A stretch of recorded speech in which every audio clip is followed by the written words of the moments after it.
lessons on 7 habits periodically throughout our childhood. I remember also in college, I reviewed the book and then put posters up of all the 7 habits up on my wall for some reason.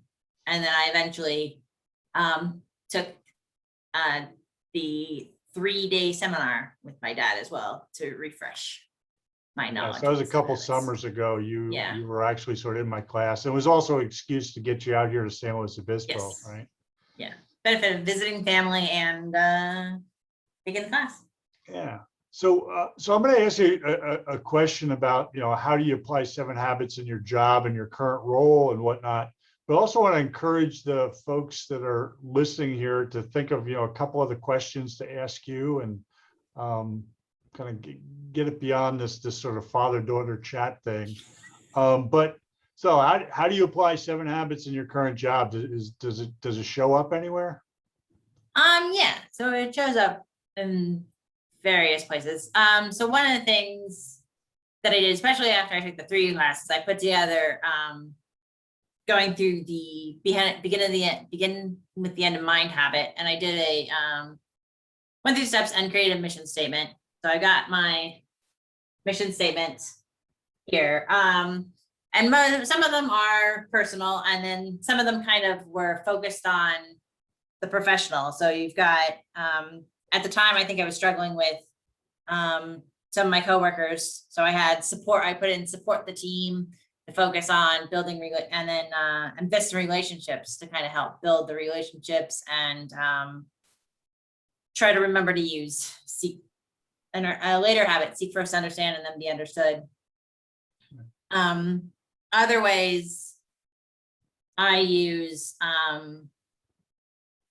begin with the end in mind within my professional life is since I am a service oriented group, I get requests from the customer to do a particular test. So the first thing I do anytime I get a request is kind of sit down and try to figure out what the end objective is, or what the kind of in terms of the begin with the end, what the mission of the project is. So I've got the end in mind before I start it.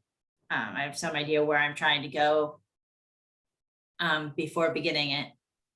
Other ways I use the 7 habits is utilizing, in the next habit you're going to talk about, first things first with the big rocks. So we'll look at, so once a week with my dad and my mom, we sit down and we write down 3 big rocks for the week. We're not necessarily always really good at doing them, but just kind of the process of sitting down and thinking of what are the 3 things you want to achieve this week that aren't necessarily part of your everyday life and align with your personal, with your mission statement. It's a good opportunity to kind of reflect on what you did the last week and what you're going to go do the next week. And then occasionally I will do a very similar, if I'm kind of overwhelmed at work, I'll do a very similar thing where I will just sort of stop what it is we're doing and sit and just be like, all right, what are the big rocks I need to accomplish today? What are the medium rocks, and what's the sand that I can ignore? And then just move forward with the big rocks.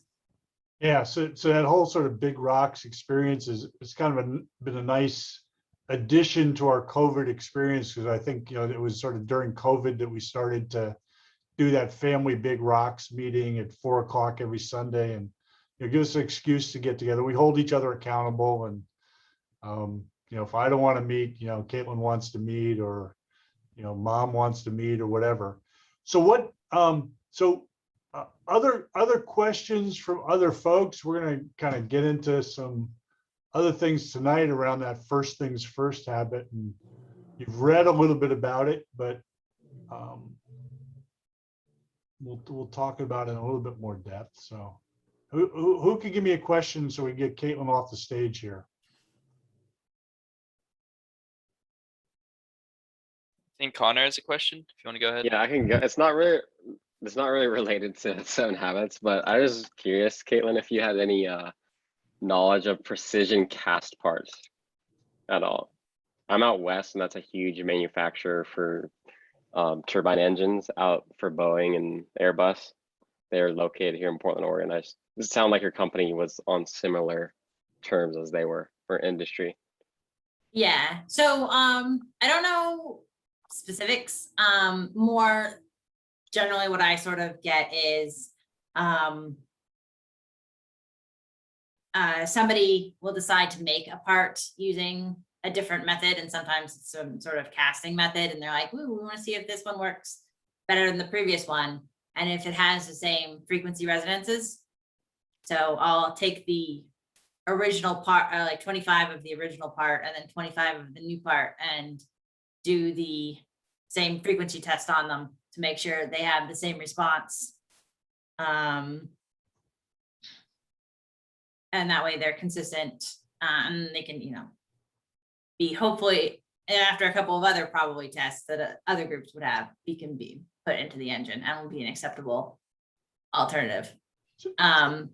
So Kayla, no, but without sort of, revealing some deep, dark, Pratt Whitney secrets and stuff.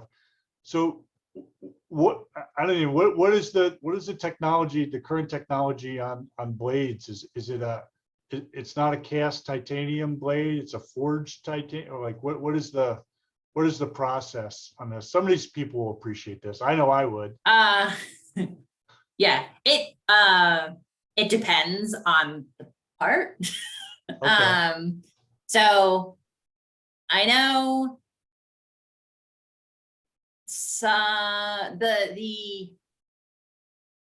a lot of our turbines blades are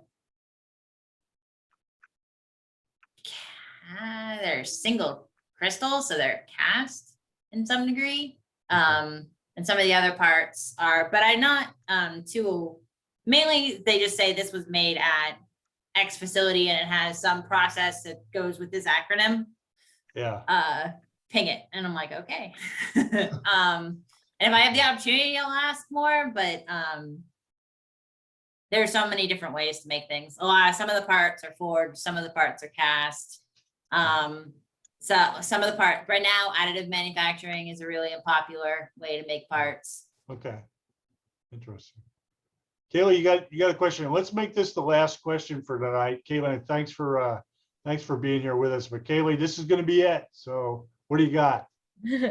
Okay, so you talked a little bit about how when you were kids, you and your sister, you kind of found ways to work around the 7 habits. So I was kind of wondering if you could talk a little bit more about like having like from the child's perspective with like trying to implement the 7 habits in the house, because sometimes I read some of the things and I'm like, ooh, if I were a kid and I heard some of that, I would really not like my parents.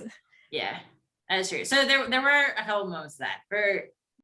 I think the biggest one I kind of recall as a kid is, you'd be arguing with your sister and your dad would try to come in and be like, think win-win. And you're just like, that's not the objective here. Yeah.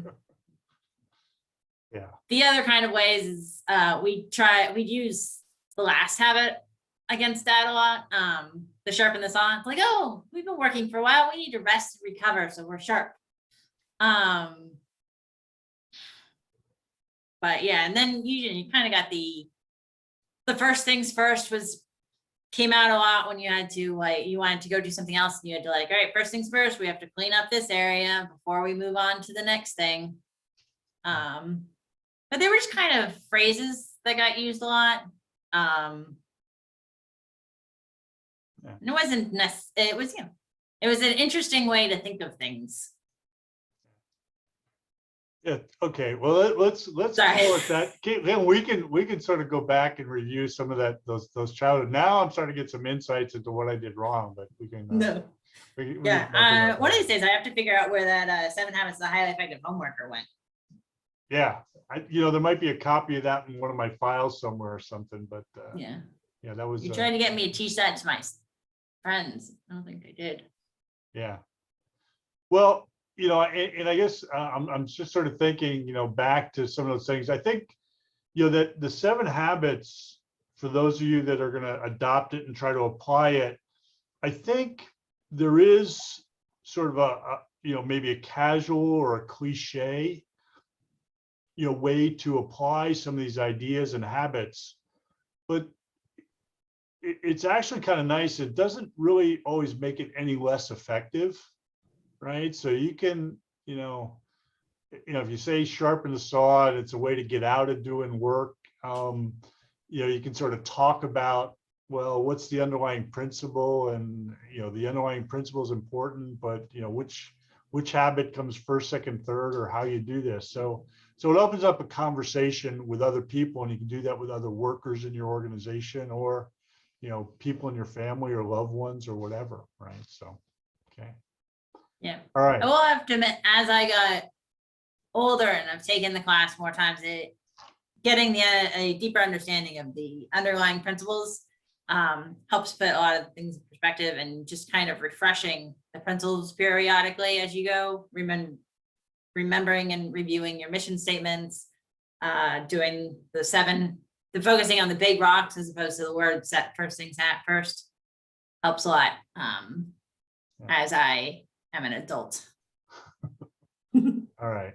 Well, Kaitlin, thank you for joining us. We really appreciate it. Let's go ahead and turn on the camera. Let's give, we're recording this. Let's give Kaitlin a little Zoom wave to see her off. Kaitlin, thanks for joining us tonight. I appreciate it. Thank you. We'll talk to you on Sunday. Okay. Yeah. Yeah, there you go. All right. Bye-bye.